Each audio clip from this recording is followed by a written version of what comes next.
Seja bem-vindo a mais um vídeo do Cortes da Palavra de Deus. Antes de continuar, deixe um like nesse vídeo e inscreva-se no canal para continuar recebendo novos vídeos. Eu sei que há determinados momentos, os filhos crescem, né? Vão migrando aí da adolescência, à juventude, né? Nós temos aqui pais que vêm pela manhã e os jovens vêm no culto da noite, por diversos motivos. Eu não estou dizendo que todo domingo a família precisa necessariamente estar junto. Tem uma hora onde os novos núcleos familiares vão sendo formados, né? Meus filhos casando estão nos colocando nessa condição. Mudam, vão para lugares diferentes. Não dá para estar mais ali o tempo todo. Então, eu não quero que você ache que eu estou batendo o pé de que se não tiver um culto com toda a família está errado. Mas tem gente que nunca faz isso. Estou indo domingo para a igreja. Quem quer vai, quem não quer, fique. Eu lembro de quando adolescente, o dia que eu falei para meu pai que eu não ia para o culto, que eu não queria ir para a igreja. Ele diz, vai por bem ou vai no pau. Não estou dizendo que você tem que fazer isso, porque eu nunca falei dessa forma com meus filhos. Mas sabe o que eu aprendi? Ele diz, é ruim que você acha que manda alguma coisa aqui. Se tem algo que não se negocia nessa casa é eu e a minha casa adoraremos, serviremos ao Senhor. Diz, quando você for adulto, se Deus não tiver alcançado seu coração, se você não quiser se render a Ele, não é mais minha responsabilidade. Até lá, não tem chance, não tem negócio. E muitas vezes eu me lembro, né, da insistência do meu pai, tem que ir todo mundo para a mesma igreja, todo mundo para o mesmo culto, todo mundo tem que ter culto familiar, porque há um princípio bíblico a respeito do culto em família, de nos posicionarmos juntos. E eu não estou falando só sobre a questão do ambiente, mas do que Deus quer fazer na sua casa. Por exemplo, a gente fala de avivamento, né? Eu tenho irmãos que já estão dizendo assim, cara, glória a Deus, o ano está acabando, o próximo está começando, e você vê empolgação, está chegando o sobrenatural, vai ser aquele tempo do mover de Deus. Mas deixa eu te dizer, Deus não quer trazer avivamento só para a igreja e para os ambientes do culto. Deus quer fazer algo na sua casa. Joel capítulo 2, verso 28. E acontecerá nos últimos dias que derramarei do meu espírito sobre toda a carne. Primeira coisa que Deus fala, vossos filhos e vossas filhas profetizarão. Sabe o que Ele está dizendo? Eu não quero derramar o meu espírito só no culto, na igreja. Eu quero entrar dentro da sua casa, eu quero pegar os seus filhos, eu quero visitar a próxima geração. Malaquias 4, eu vou converter o coração dos pais aos filhos, dos filhos aos pais, para que não venha e não fira a terra com maldição. Quando a gente tem essa desconexão, o que Deus vai fazer do lado de fora, não só dentro da família, começa a ficar bagunçado, mas quando Ele consegue fazer algo na família, Ele vai transbordar isso para fora, Ele vai transbordar isso para a sociedade. Um dia eu estava conversando com um cara, e ele falou assim para mim, pastor, qual personagem bíblico mais te inspira? Eu falei, uma pergunta ousada, difícil de você limitar. Falei, depende do que nós vamos conversar. Antes de eu sequer entender o que ele queria, ele já disparou. Ele falou, para mim é Filipe, o evangelista. Aquele cara entrando em Samaria. Pastor, isso aí é o meu sonho. Expulsando demônio, curando os enfermos, trazendo gente para Jesus, avivamento. Eu falei, cara, Filipe também me inspira. Eu falei, mas tem uma coisa, Filipe, que me inspira mais do que essa. Ele falou, qual? Eu falei, a Bíblia diz que Filipe tinha 4 filhas virgens que profetizavam. Quando a Bíblia usa o termo virgem, significa que elas estavam aguardando o casamento e uma construção familiar no padrão divino. Enquanto estão nessa espera, em pureza dentro de casa, estão cheias do Espírito Santo, fluindo nos dons. Falei, para mim, o avivamento em Samaria vai ser consequência, efeito colateral de quem tem uma casa que cultua, que adora Deus, que anda nos princípios de Deus, que permite essa manifestação do Espírito Santo na família primeiro. Quem está entendendo? E sabe, o faraó está dizendo, eu nem preciso negociar permanência no mundo ou por perto, se eu conseguir bagunçar o padrão familiar. Quarta e última contraproposta, a mais sutil de todas elas. Ele diz, tá bom, não precisa ficar no Egito, não precisa ficar por perto, pode todo mundo adorar em família. Agora, isso aqui é tão sério, que ele está dizendo, eu desisto de brigar por aquelas outras coisas, porque se eu te enredar aqui, eu anulei sua adoração do mesmo jeito. E talvez essa seja uma das áreas, eu diria que progressivamente cada proposta vai ficando mais sutil do que a outra, mas eu diria que talvez essa seja aquela que a gente não consegue, porque até a família a gente ainda vê, Satanás está lutando contra. Mas quando chega aqui ele falou, olha, não brigo pela sua consagração, não vou tentar manter ninguém no mundo, não vou brigar para ter conexão, deixe de lutar para perturbar a adoração em família, desde que o gado fique. Qual era a importância do gado? Eu e você precisamos entender pela resposta de Moisés. Aliás, é nessa hora que você vai ver em Moisés uma indignação que parece que não foi manifestada antes. Essa é a hora de falar, o quê? Como iríamos nós e não sacrificaríamos ao Senhor nosso Deus? Sabe o que ele está dizendo? Deus não está esperando que a gente apenas cante. Deus está esperando sacrifícios, ofertas. E nós faremos isso por meio dos nossos bens. A quarta e última contraproposta é mais ou menos assim: eu não tento te prender no Egito, nem por perto, nem luto tanto pela sua família, se eu conseguir impedir você de adorar a Deus com seus bens. Provérbios capítulo 3, versos 9 e 10 diz: honra ao Senhor com os teus bens. É lógico que Jesus falou de um culto que por meio dos lábios nós o honramos. Esse povo me honra com os lábios. Enquanto eu e você estávamos adorando, agora há pouco nós estávamos honrando ao Senhor com os lábios. Não significa que não há honra nisso, mas em nenhuma outra área Deus foi tão específico sobre pedir honra como Ele foi nessa área. Me honrem com os bens. Por que razão Deus fez isso? Porque os bens são importantes? Não.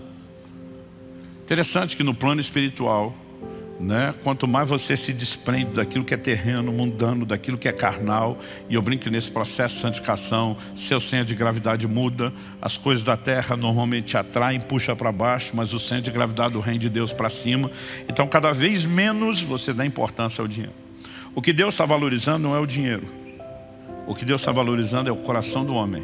E Ele sabe a disputa no coração do homem que acontece por essas coisas. É quase como se Deus dissesse: se você não conseguir sujeitar essa área à minha vida, a coisa vai bagunçar. John Blanchard afirmou em determinada ocasião: poucas coisas testam mais profundamente a espiritualidade de uma pessoa do que a maneira como ela lida com o dinheiro. Quando eu olho para esse assunto, eu percebo que o dinheiro em si não é o problema. Tem gente que olha para o dinheiro quase como se fosse demonizado. E essa não é a perspectiva bíblica. A Bíblia diz que o amor ao dinheiro é a raiz de todos os males, não é o dinheiro. Eu costumo dizer que tem crente que tem dinheiro, mas o dinheiro não tem ele, porque o problema não é o crente ter dinheiro, o problema é o dinheiro ter o crente, que essa é uma definição antiga de avareza. O avarento não possui as coisas, são as coisas que o possuem. Por que sabemos disso? Porque o Salmo 62, 10 diz: se as vossas riquezas aumentam, Deus não diz lá, jogue tudo fora, se livre disso o mais rápido possível. Deus diz: se as vossas riquezas aumentam, não ponhais nelas o coração. Qual a maneira de demonstrarmos que o coração não está preso? Paulo escreve a Timóteo, e depois de dizer que o amor ao dinheiro é a raiz de todos os males, ele fala do perigo dos que querem ficar ricos. Ele vai dirigir uma palavra aos que já estão ricos. Ele diz: diga aos ricos desse mundo que sejam generosos em dar, prontos a repartir. E ele começa a falar de um estilo de vida onde o dinheiro não é seu senhor, ele é seu servo. E nós precisamos entender que essa disputa, na verdade, diz respeito ao que é o controle do coração. A única coisa chamada de um senhor em concorrência direta com o senhorio de Deus no nosso coração é uma relação errada com o dinheiro. Em Mateus 6, 24, Jesus diz: não podeis servir a Deus e às riquezas. Não dá para servir a dois senhores. Em Colossenses 3,5, Paulo diz que a avareza é idolatria, ou seja, o crente que é apegado demais àquilo que é material, ele tem um ídolo, ele tem um falso Deus na sua vida. Em Mateus, no capítulo 13, na parábola do semeador, Jesus fala que uma das sementes caiu entre os espinhos. E o problema dos espinhos é: se você não arrancar da sua vida, eles não ficam estacionados. A Bíblia diz: e eles cresceram. E quando cresceram, sufocaram a ação da palavra. O que é que tem o poder de sufocar a ação da palavra na nossa vida? Jesus diz que os espinhos são os cuidados do mundo e a sedução das riquezas. Então não é o dinheiro em si, mas uma relação com ele. Ela é categorizada na Bíblia como algo delicado. E basicamente o que eu e você precisamos entender é que quando Deus está dizendo: se você me honrar, eu te honro de volta, não é que Ele tem necessidade da honra. A honra é algo que nos protege, que blinda o nosso coração. Quem está entendendo? Que nos impede de ter um outro Senhor, que garante que a gente seja só dele. Eu lembro quando eu era garoto, eu ouvia pregações, e aquilo mexia muito comigo, Porque a turma, citando a declaração de Jesus em João 10:10, o ladrão vem para roubar, dizia, o ladrão é Satanás. E o Satanás quer roubar o seu dinheiro, a sua família, a sua saúde. Eu descobri com o tempo que o diabo quer roubar não é o meu dinheiro, minha saúde e minha família. O que ele quer roubar é minha relação com Deus. E se ele conseguir mexer nessas coisas, ele vai tentar produzir o efeito que aconteceu na mulher de Jó. Perdemos dinheiro, perdemos família, estamos perdendo saúde. Deus não é o que a gente queria, não está fazendo o que a gente queria, dispensa a Ele. O diabo só mexe nessas coisas porque sabe que de alguma forma elas têm tamanha importância para o nosso coração, que às vezes elas são mais importantes para nós do que o próprio Deus. É por isso que Jó vira para a esposa e diz, você fala como uma louca. Nós precisamos de fato compreender que essa adoração aqui não é porque o dinheiro é importante, mas o controle, o fascínio que ele pode exercer sobre o coração é algo muito delicado, é algo muito significativo. Eu lembro de uma época que eu pensava assim, não, o diabo tenta amarrar essa área da vida do crente porque ele não quer que o crente oferte. Mas na minha cabeça ele não quer que o crente oferte porque ele não quer que o dinheiro financie a expansão do reino de Deus. O diabo não tem nenhum problema com o dinheiro entrando na igreja e no reino de Deus. É só você olhar para o que aconteceu com Ananias e Safira em Atos capítulo 5. A Bíblia diz que havia um mover do Espírito Santo. Pessoas estão vendendo propriedades, sendo movidas por Deus, fazendo ofertas extraordinárias. De repente aparece Ananias e Safira para entregar uma oferta. E aí o apóstolo Pedro diz, foi esse o valor pelo qual você vendeu a propriedade? E ele mente, diz, foi, porque a Bíblia diz que ele reteve parte do preço.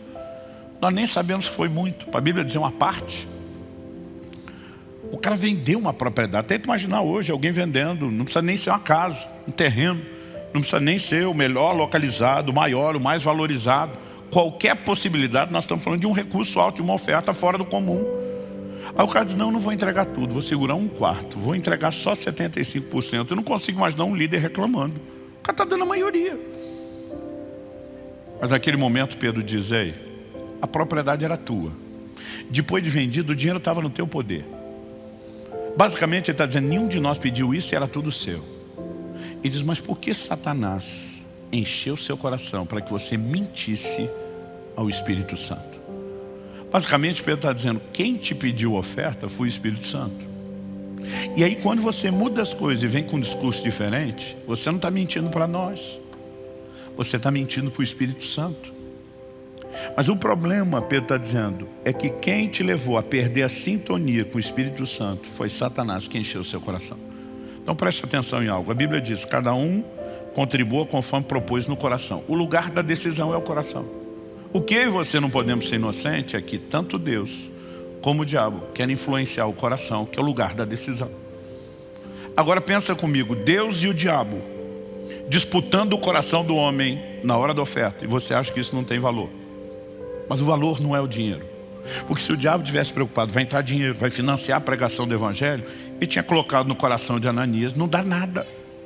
E não reter uma parte. O diabo não estava preocupado com a parte do dinheiro que ia sair. Ele só queria garantir o controle no coração. Deus pode até merecer uma boa oferta, mas nunca tudo. O dinheiro ainda continuava sendo o Senhor, continuava controlando. E eu e você precisamos entender que a adoração, ela não acontece só nesse ambiente de música. Quando Jesus vem ao mundo,